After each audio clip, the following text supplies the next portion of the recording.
Good morning, everyone. So we'll talk about 18th of June current affairs.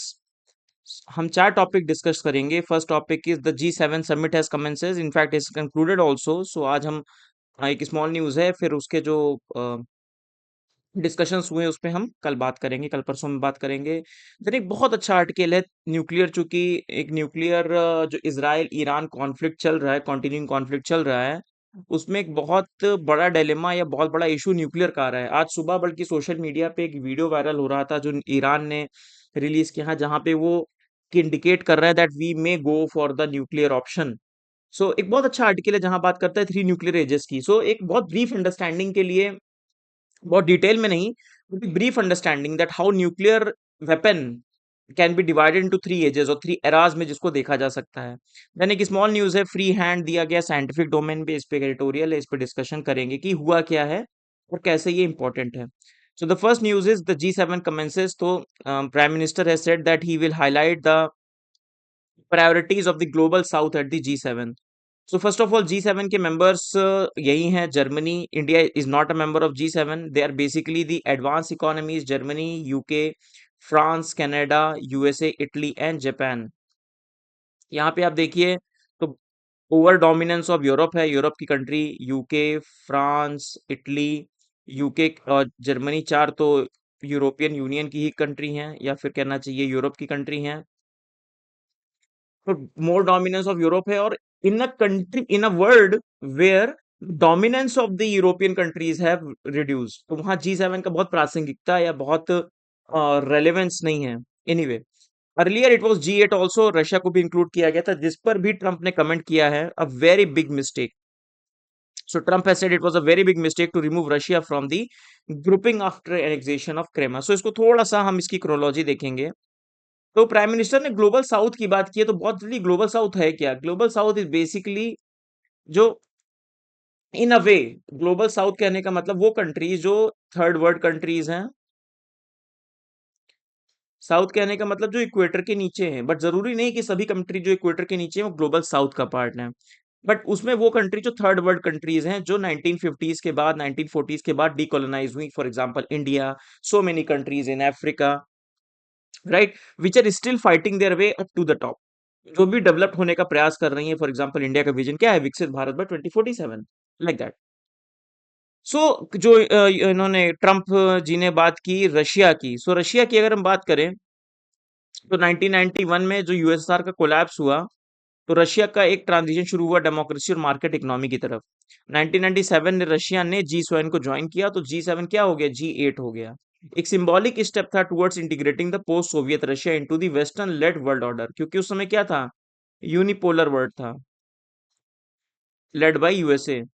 भाई और कोई तो था नहीं. जो यूएसएसआर था, दूसरी पावर, वो कोलैप्स कर गया पूरी तरीके से. देन इन 2000 रशिया एग्रेसिव हुआ अपनी फॉरेन पॉलिसी को लेके, specially with the arrival of the Putin. Russia ने भी जो अपने लॉस ग्राउंड्स थे 1991 के बाद 10 साल उसको लगे अपने जो एम्बैरेसमेंट था, जो ट्रांजिशन था, उसको ओवरकम करने में. फिर पुतिन लीडरशिप में आए और धीरे धीरे रशिया ने और एग्रेसिव मेजर्स लेना फॉरेन पॉलिसी में शुरू किया. जो बहुत बड़ा एग्रेशन था, वो क्या था? एनेक्सेशन ऑफ क्रीमिया, जो उसने लिया. जब उसने 2014 में क्रीमिया को एनेक्स किया, और अभी जो 2023 से कर रहा है यूक्रेन में, ये सब क्या एग्रेसिव फॉरेन पॉलिसी इंस्टेंसेस हैं. सो उसकी वजह से G7 ने क्या किया? इनको in the violation of the international law इसको हटा दिया G8 से, तो वापस ये G7 बन गया.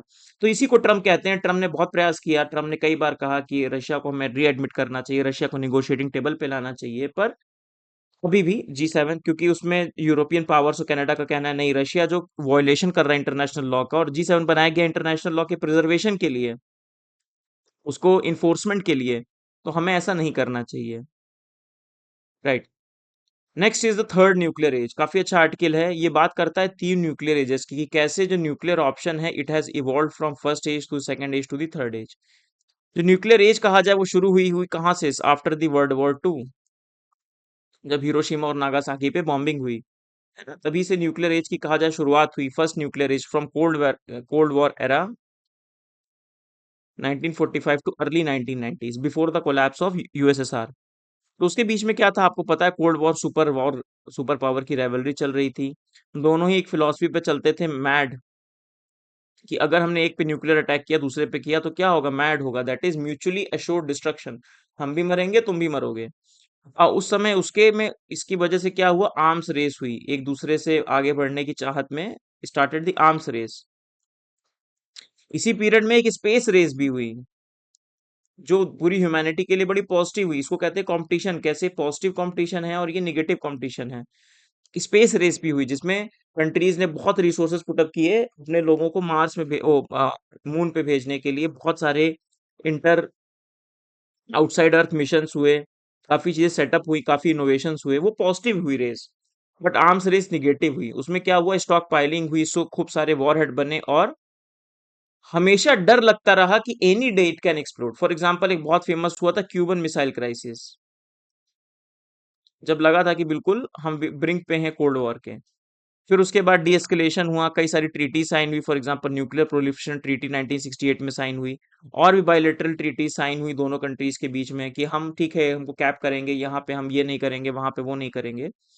फिर उसके बाद कोल्ड वॉर के खत्म होने पे एक ऑप्टिमिज्म आया, क्योंकि भाई USSR collapsed, so it brought about optimism about the डिसआर्मामेंट, कि हाँ डिसआर्मामेंट होगा, अब दोनों लोग अपने अपने न्यूक्लियर वेपन को हटा देंगे।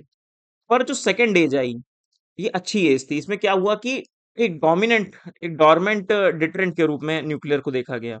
इसी एज में क्या हुआ, इंडिया और पाकिस्तान ने भी अपने को न्यूक्लियर वेपनाइज किया। इंडिया पाकिस्तान ने, ये कहते हुए कि it is very important for our safety. इसमें बहुत पॉजिटिव भी आउटकम्स हुए। फॉर एग्जांपल ओबामा ने एक ग्लोबल जीरो विजन दिया, जिसकी वजह से इनको नोबेल पीस प्राइज भी मिला। इनको नोबेल पीस प्राइज वैसे तो क्लाइमेट चेंज की वजह से मिला था, बट इसके लिए भी इनको बहुत अप्रिशिएट किया गया। उसके बाद न्यूक्लियर मॉडर्नाइजेशन प्रोग्राम चलाए गए, और भी कई सारी ट्रीटी हुई, फॉर एग्जांपल सीटीबीटी हुई 1996 में, एफएमसीटी हुई, तो खूब सारी ट्रीटीज हुई जिसमें क्या हुआ कि ये बात की गई कि एक डोमिनेंट डेटरेंट के रूप में रहेंगे, एक डेटरेंट के रूप में रहेंगे, जिससे कि लोगों के दूसरे पे अटैक करने की पॉसिबिलिटी कम हो जाएगी। और 2014 के बाद सिनिसिज्म भी था, बिकॉज एनपीटी को सबने सपोर्ट नहीं किया। फॉर एग्जांपल इंडिया ने ही एनपीटी को साइन नहीं किया, बिकॉज एनपीटी वगैरह क्या थे, एनपीटी सीटीबीटी ये सब बड़े डिस्क्रिमिनेटरी ट्रीटीज थी। ठीक है, बहुत डिस्क्रिमिनेटरी ट्रीटीज थी, तो इंडिया ने कहा कि हम इन ट्रीटीज को साइन नहीं करेंगे, और इंडिया के नेशनल इंटरेस्ट में भी था इनको साइन ना करना। राइट। तो पोजीशन जो सेकंड एज में हुआ, पोजीशन तो किया इंडिया ने पाकिस्तान में, it was safe and stabilising, right, but it was not a threat. But इसने क्या किया, फॉल्स सेंस ऑफ सिक्योरिटी को बनाया कि हाँ भाई न्यूक्लियर है तो सिक्योरिटी है। पर आप देखिए उसकी वजह से, फॉर एग्जांपल इंडिया में अभी जो पहलगाम में हुआ, पाकिस्तान ने क्या किया, एक न्यूक्लियर ब्लैकमेल किया, इसको प्राइम मिनिस्टर ने भी एड्रेस किया कि इसकी वजह से क्या न्यूक्लियर ब्लैकमेल शुरू हो गए। तो अभी जो न्यूक्लियर एज है बड़ी मेसियर और अनप्रिडिक्टेबल एज है। फॉर एग्जाम्पल हमने पाकिस्तान के एटीट्यूड में देखा, फॉर एग्जाम्पल मैंने अभी आपको ईरान के बारे में बताया कि ईरान की ऐसा वीडियो रिलीज हुआ है, तो हमेशा न्यूक्लियर, नॉर्थ कोरिया हमेशा ऐसे डराता धमकाता रहता है। तो जो रोग स्टेट हैं वो क्या करते हैं, न्यूक्लियर को एज अ एक तरीके से एक ब्लैकमेल करते हैं न्यूक्लियर ऑप्शन के थ्रू, कि हमारे पास तो न्यूक्लियर ऑप्शन है, इसको हम दबा देंगे तो everything will be destroyed, so don't touch us, let us do whatever we want to do. जो भी हम गलत करें चाहे सही करें। अब जैसे चाइना के आर्सेनल खूब बढ़ गए, फ्लैश पॉइंट जैसे इंडिया के थे, बालाकोट स्ट्राइक हुआ, अभी रिसेंटली पहलगाम अटैक हुआ, वहां पे भी देखा जा सकता है ऑपरेशन सिंदूर में। और उसके बाद जैसे जैसे यूएस का, in the current time US का सिक्योरिटी अम्ब्रेला नीचे डाउन हो रहा है, बाकी कंट्रीज भी न्यूक्लियर एम्बिशंस बढ़ा रही हैं। फॉर एग्जांपल फ्रांस ने कहा है कि हम अपने ओल्ड बेसिस और फॉरवर्ड न्यूक्लियर डिप्लॉयमेंट को कंसीडर करेंगे। यूके ने भी ऐसी बात कही है। रशिया तो डिप्लॉय ही कर रहा है टैक्टिकल न्यूक्स कोरिया, उसके लिए यूक्रेन वॉर में, अगर यूक्रेन और कुछ करेगा तो ये डर है कि यूक्रेन के, अभी फॉर एग्जांपल यूक्रेन ने जो अटैक कर दिया ड्रोन अटैक, तो कई लोगों ने कहा कहीं रशिया उठा के न्यूक्लियर अटैक ना कर दे, इजंट इट। सो हमेशा ये डर बना हुआ है। तो the shift from deterrence as a restraint to deterrence as a utility, वही जो मैंने न्यूक्लियर ब्लैकमेल की बात की, right. Increasing acceptance that the nuclear use might not be unthinkable, जो पहले अनथिंकेबल लगता था कि न्यूक्लियर तो यूज ही नहीं होगा, पर वो अनथिंकेबल नहीं है। Any day we can hear the news, हम किसी भी दिन ये खबर सुन सकते हैं कि भाई इसराइल ने ईरान पे अटैक कर दिया, पाकिस्तान ने इंडिया पे कर दिया, and any country can do this, and specially the रोक कंट्रीज, जहां पे बहुत डेमोक्रेटिक फ्रेमवर्क नहीं है। तो अगर तीनों में कंपैरिजन देखा जाए, तो अगर फर्स्ट एज में देखा जाए तो it was bipolar, second age was unipolar 1991 के बाद, और अभी मल्टीपोलर वर्ल्ड है। नॉर्म्स क्या थे? इमर्जिंग आर्म्स कंट्रोल बढ़ रहे थे, डिसआर्मामेंट की टॉक्स हुई, और यहाँ पे नॉर्म्स क्या हो रहे हैं? इरोड हो रहे हैं कंटेम्पररी टाइम में। डिटरेंस का लॉजिक था म्यूचुअल एटो डिस्ट्रक्शन, इसलिए हम नहीं करेंगे। यहाँ पे स्ट्रेटेजिक पेशेंस था, और यहाँ पे न्यूक्लियर ब्लैकमेल है, कोर्शन है। पब्लिक डिस्कोर्स क्या था? फियर ड्रिवन था, सर्वाइवलिस्ट अप्रोच थी। यहाँ ऑप्टिमिस्टिक था कि चलो सब कुछ ठीक हो जाएगा, और यहाँ पे फिर से पैसिमिस्टिक अप्रोच हो गई। रिस्क क्या था? एक्सीडेंटल वॉर था, कि गलती से वॉर ना हो जाए, for example Cuban missile crisis. यहाँ पे क्या था? स्ट्रेटेजिक कॉम्प्लिसेंसी थी, कि यहाँ पे ठीक है अभी हम ब्रेक करेंगे क्योंकि हम सब कुछ पॉजिटिव हो रहा है, यूनिपोलर वर्ल्ड है। और यहाँ पे क्या है? टैक्टिकल यूज, मिस कैलकुलेशन और डेलिबरेट कोerशन में न्यूक्लियर का यूज हो सकता है। तो एक बहुत अच्छा आर्टिकल था। एक थोड़ा सा फैक्ट बेस ज्यादा नहीं था, फैक्ट बेस भी था ये कहना चाहिए, पर ओवरऑल एक हमारी अंडरस्टैंडिंग को डेवलप करता है कि कैसे न्यूक्लियर जो एज एन ऑप्शन है, because nuclear option is such a topic, it's a global concern. इसको बोलते हैं प्रॉब्लम्स विदाउट बॉर्डर्स। तो न्यूक्लियर प्रोलिफरेशन भी एक टाइप की बॉर्डर है, जैसे क्लाइमेट चेंज बहुत बड़ा इशू है, उसी तरीके से ग्लोबल इश्यूज में जहां तक बात होती है, तो न्यूक्लियर को भी, न्यूक्लियर प्रोलिफरेशन को भी इसी तरीके की प्रॉब्लम कंसिडर किया जाता है। उसी के करस्पॉन्डिंग एक न्यूज भी थी कि सिपरी एक अपनी रिपोर्ट निकालता है एनुअल। सिपरी क्या है? Stockholm International Peace Research Institute, SIPRI. ये अपनी एक रिपोर्ट निकालता है जिसमें वो basically overall arms, nuclear export, इन सब की बात करता है। तो इसने कहा कि कॉल्स फॉर कॉशन, वो कहता है कि अभी भी जो न्यूक्लियर वॉरहेड हैं बढ़ रहे हैं। फॉर एग्जांपल वो इंडिया की बात करता है कि 172 जो 2024 में थे वो बढ़ के 180 हो गए। पाकिस्तान के करीब करीब 170 हैं। यूएस के करीब करीब 1770 डिप्लॉयड हैं, और 1930 स्टोर्ड हैं। राइट। रशिया के देखिए, रशिया के अराउंड डिप्लॉयड 1718 है, और 2591 स्टोर्ड है। तो रशिया के पास भी काफी इन्वेंट्री है। उसके बाद वो चाह रहा है, चाइना के पास 24 तो डिप्लॉयड है, 576 स्टोरेज है, और बहुत तेजी से वो अपना आर्सेनल बढ़ा रहा है।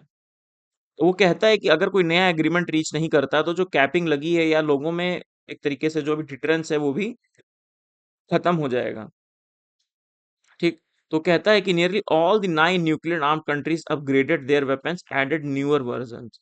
तो जो हमको किसकी तरफ जाना है, सो कॉल्ड हम पीस की तरफ कहते हैं, या सो कॉल्ड प्रोडक्टिव थिंग्स की तरफ कहते हैं, कि क्लाइमेट चेंज की तरफ जाना है, या हमसे रेस कम करनी है, उसके अपोजिट ही हो रहा है, कंट्रीज इस तरफ जा रही हैं। और इसका कारण क्या है? द रीजन बीइंग जो हमने डिस्कस किया, कि मल्टीपोलर वर्ल्ड है, कोई कंट्री अब जिम्मेदारी नहीं लेना चाहता सिक्योरिटी की किसी की। फॉर एग्जांपल यूएस ने जो हमेशा का अम्ब्रेला दिया साउथ कोरिया को, जापान को, जर्मनी को, यूरोप को, वो भी यूएस कहता है कि अब तुम जानो अपना काम, अमेरिका फर्स्ट हम अपनाएंगे, and we will consider our own security. हमको आपकी सिक्योरिटी से कोई मतलब नहीं है। तो हर कंट्री को अपने जो न्यूक्लियर वेपन्स हैं या अपने आर्म्स हैं, उनको इंक्रीज करने की टेंडेंसी बढ़ गई है। The next news is very easy news. तो इसमें है क्या?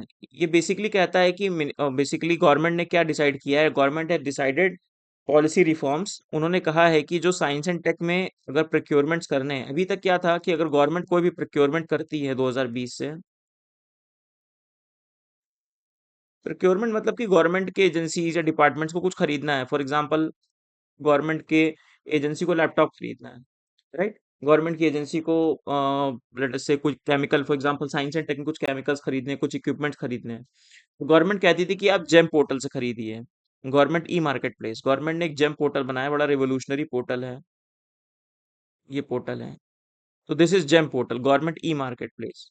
तो इसको कहते हैं बड़ा ट्रांसपेरेंट है, क्यों? क्योंकि यहाँ पे क्या है कि जो वेंडर्स हैं,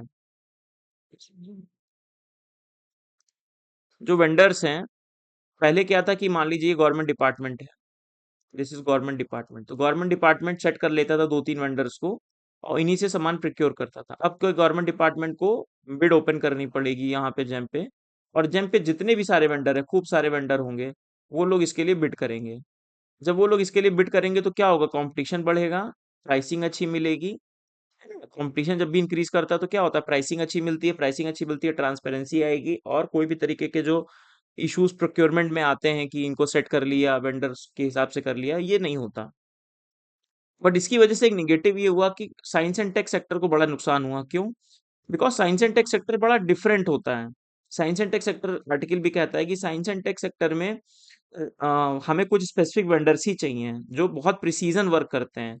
एक जर्नल चीज हमें नहीं चाहिए। We don't require a general work, we chase a very precise formulations.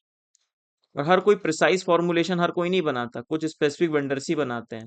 तो अगर हम ई मार्केट प्लेस से हम उसको करेंगे, बिड करेंगे, तो हमें जरूरी है, हमें बहुत सारे भले ही सस्ते ऑप्शंस मिल जाएं, बहुत प्रिसाइज नहीं मिलेंगे, जिससे हमें अपनी साइंस एंड टेक को बढ़ाने में दिक्कत होगी। तो गवर्नमेंट ने इसीलिए कहा कि ठीक है, हम आपको इससे एग्जेम्प्ट करते हैं, right. So for example, directors and VC to get research institutes allowed non GeM procurement for specialised equipment, right. कि नॉन स्पेशलाइज्ड इक्विपमेंट के लिए आपको हम नॉन जेम से अलाउ कर देंगे, right. In they get more autonomy in procurement, उन लोग को 200 करोड़ तक के टेंडर के लिए भी बहुत ज्यादा सीधे सीधे उनको ऑटोनॉमी दे दी गई कि आप लोग कर सकते हैं। तो इसका पर्पस क्या है? Ease of innovation, ease of research and ease of science.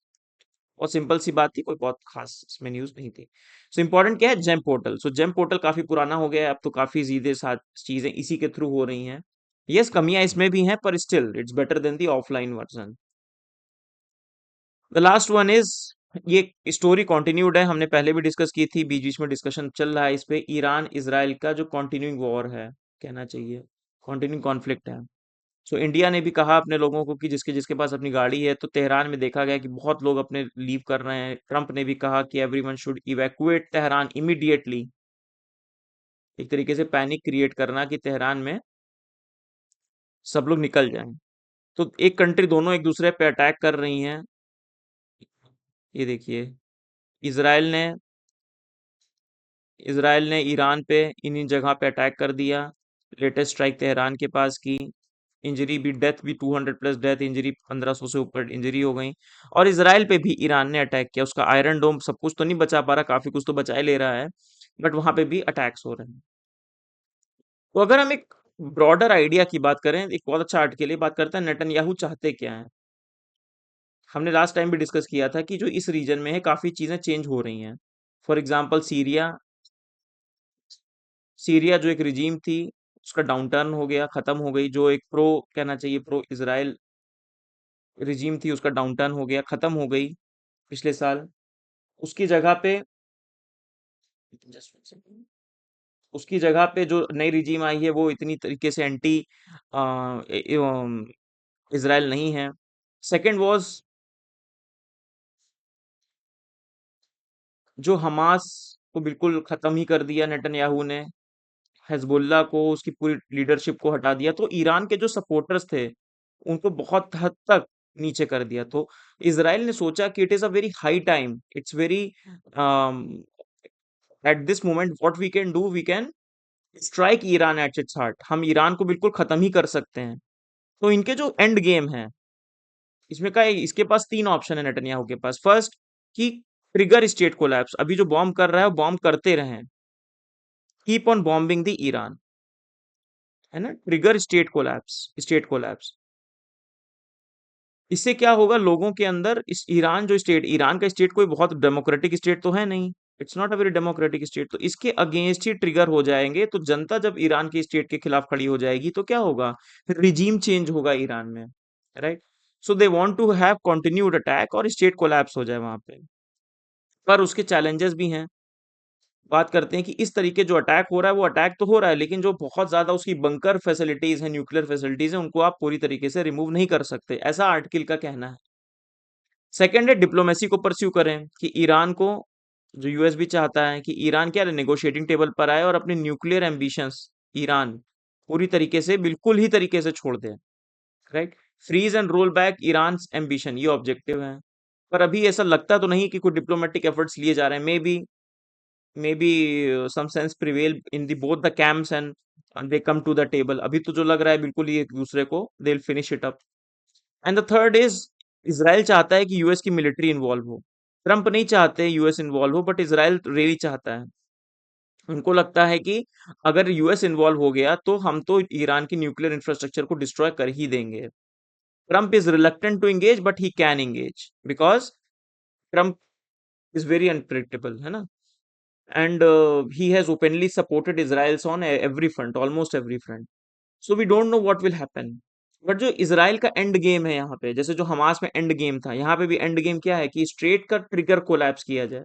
Iran को अंदर से ही कोलैप्स कर दिया जाए, जो किसी भी फॉरेन कंट्री का। फॉर एग्जांपल ईरान में जब इस्लामिक रेवोल्यूशन भी आया था 1979 में, तब भी क्या हुआ था, जो यूएस लेड पपेट गवर्नमेंट थी उसको हटा के एक अयतुल्ला खामिनी बने थे वहां के religious leader, isn't it? So end game यही है कि वहां पे जैसे फॉर एग्जांपल जो ट्रम्प का स्टेटमेंट है कि तेहरान में सब लोग इवैक्यूएट करते हैं, तो लोगों के बीच में पैनिक करना, जब लोग पैनिक होते हैं देन द स्टेट कोलैप्सेस, है ना? लोग अगर स्टेट के सपोर्ट में है तब तो स्टेट कुछ ना कुछ, जैसे यूक्रेन में है, so people are supporting Zelensky, तो स्टेट कोलैप्स नहीं हो रहा वहां पे। बट यहाँ पे ईरान में बिकॉज एट्रोसिटी ऑलरेडी इतनी है, कमियां ऑलरेडी इतनी है, ऑलरेडी सैंक्शंस इतने लगे हुए ईरान पे, so they want to trigger that particular collapse in Iran.